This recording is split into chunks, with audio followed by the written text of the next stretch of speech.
Hey, MennoNerds, this is Steve Kimes. I'd like to go ahead and talk about what's your ideal place to live.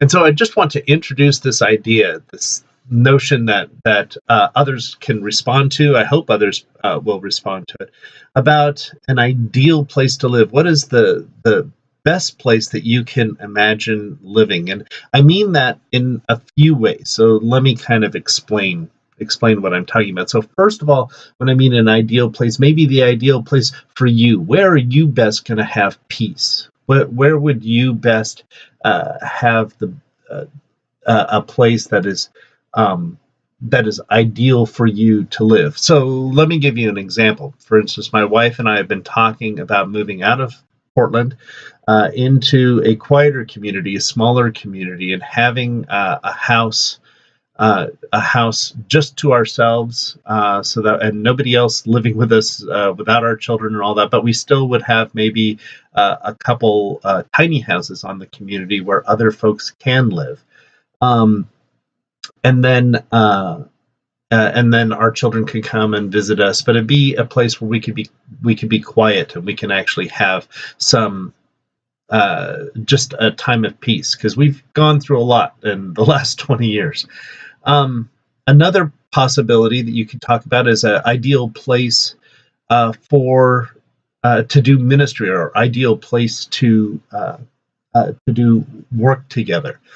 So, for instance, I mean, right now we're living in a place where I had dreamed of long ago, which is a largish house. It's got 6 bedrooms.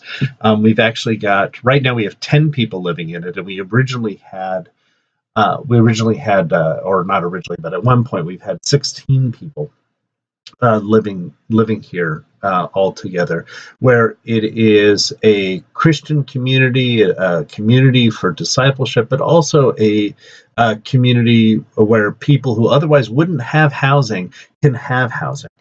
People who are out on the street, or people who are between places, and they just need a place to crash for a few months, or a few years, as it may be, and also a place of safety where people who maybe had struggles finding places, or being threatened in certain places, and they can have a place of safety here. And so this was kind of an ideal that I had.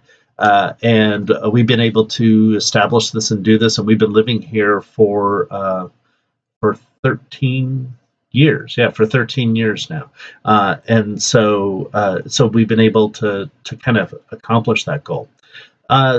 Another dream that we have, that my friend Cindy Hines has, and that I really want to participate in, is having a village of people of folks who were both homeless advocates and who were homeless, people who we know are secure, people who are good people, who are going to really help establish a community, but having a group of tiny houses on a piece of land with gardens, and maybe a small farm, and possibly a small store, so that way it's self-sustaining, and being able to have a place to live, a secure place to live for those who don't have a place to live. So those are 3 different ideas that I had, 3 different ideals that we have as far as a place to live, and not just for ourselves, but for others who might be vulnerable. So what kind of ideas have you got? What ideas does this stir? Maybe you've already got, oh, I know what my dream house is, or whatever, but what would you want to see Jesus do? If you saw Jesus living in our community, uh, in our area, what kind of living situation would he be in that would stir love and peace in our community? Anyway, so that's just something to think about. So I hope you enjoy that. Thanks. Bye.